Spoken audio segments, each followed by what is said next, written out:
Joe Biden wasn't running the country back then, and now it's undeniable. Before the cancer announcement, before the AutoPen scandal broke, people on the inside were already warning us he was never in control. The real power? A shadow figure behind whom else? Jill Biden. So hidden, staff called him the Wizard of Oz. No public face, no accountability.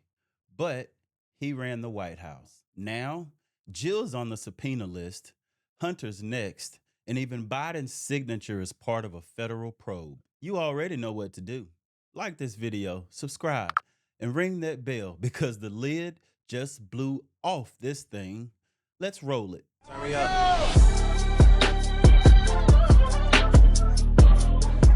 Karine, yes. Nice to meet you. Yeah. Off the record, of course.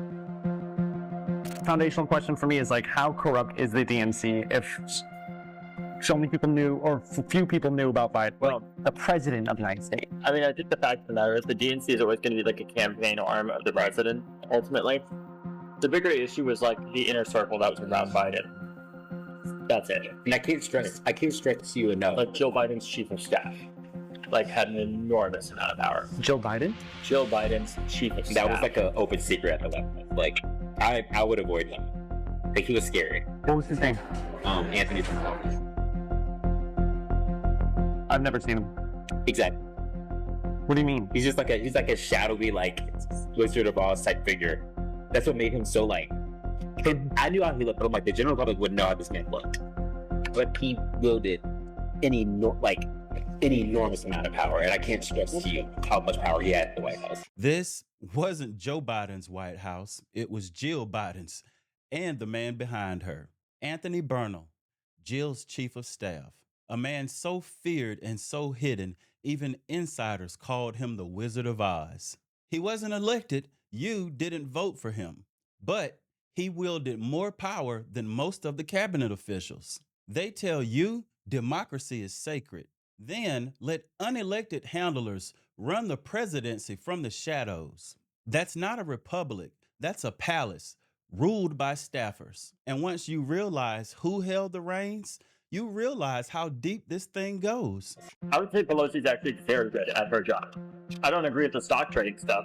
I mean, she gets better returns than almost every hedge fund in this city. Every year.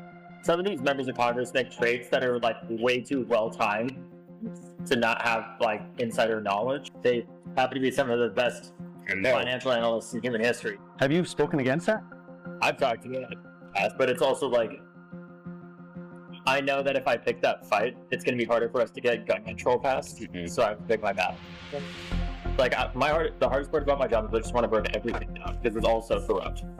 But you got to pick your battles and slowly build your momentum. Pelosi's not just good at her job. She's good at beating Wall Street year after year, better than any hedge fund in America.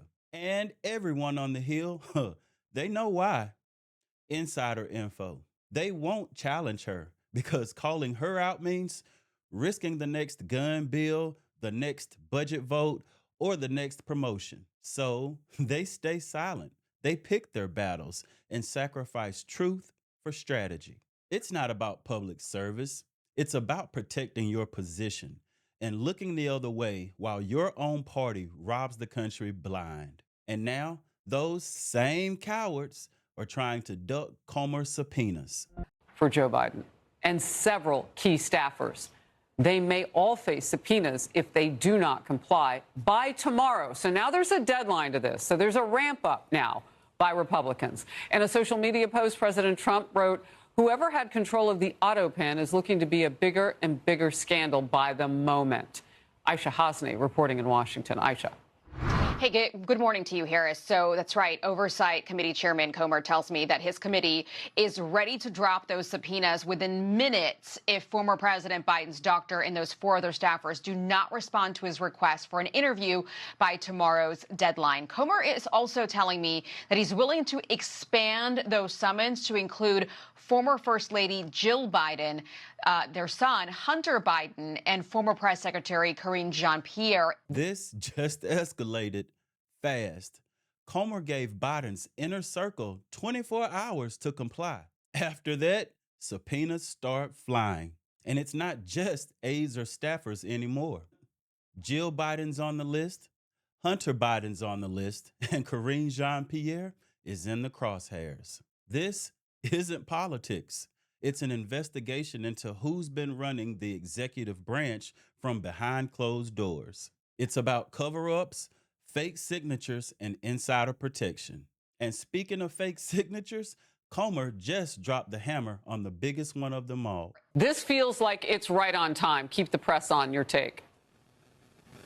Yeah, Chairman Comer is doing this the right way. You got to bring in the underlying employees. You start getting them on the record under oath, telling us who, how, who authorized this, who was allowed to put in it, who was in the chain of custody of these documents. It is the most powerful thing you have, the signature of the President of the United States. Yeah. And I want to highlight something. The pardon for the Biden family is distinctly different. I have looked at all of these, and I am telling you that looks like Joe Biden personally signed the ones for his family, but so many of these others, literally thousands of pardons and other documents, appear to all be on an AutoPen. So who authorized that? Comer's going to figure that out. Thousands of documents from the White House, signed with a machine. The AutoPen stamped Biden's name on orders, pardons, and decisions without his hand ever touching the page, except when it came to his family. Those he signed personally. This isn't some paperwork mix-up. This is calculated. The real Joe only shows up when it helps his son or when it covers his own tracks. It's not just unethical, it's criminal, and Comer knows it. Now, the question is, who approved that system? Because someone ran the autopilot. And guess what? They're about to get grounded. And right when the heat turns up, guess who steps in to reassure the public? We're grateful that Jill is here today. Heard that clapping. It wasn't for me when we came in. And here across previous administration, First Ladies have attended these meetings for specific reasons. This is the first time Jill has joined us, and it goes to show how important the issue is, which she's about to speak to the both of us. Today, at the top of our meeting, Jill's going to give an update on the House initiative, White House initiative, to fundamentally change the approach and the fund, how we approach and fund women's health services. So I'd like to turn it over to Jill and for any comments she has, and it's all yours, kid. Thank you. You know, sometimes the White House surprises you. Right on cue, Jill Biden appears, not for show, not for support, but to steer the ship. She doesn't show up at every policy meeting, but now, suddenly, she's front and center, talking initiatives, funding, and healthcare reform. This isn't a first lady role. This is a power player, keeping control while the subpoenas circle. She knew exactly when to step in and exactly what not to say. Let's stop pretending Jill Biden is just some supportive spouse. She's a cooperative in this mess, and her name's going to be on more than just invites if this keeps unfolding. Bottom line is, Joe Biden was never truly running the White House. The insiders, they knew. The documents prove it, and now the subpoenas are forcing it all into the light. Jill Biden's shadow staff, fake signatures, insider trading, and selective enforcement. This isn't just politics, people. This is an empire built on manipulation, and it's finally starting to fall. If you're done being lied to, gaslit, and dismissed, hit that like button, subscribe, and tap that notifications bell. Thanks for riding with me, people. God bless.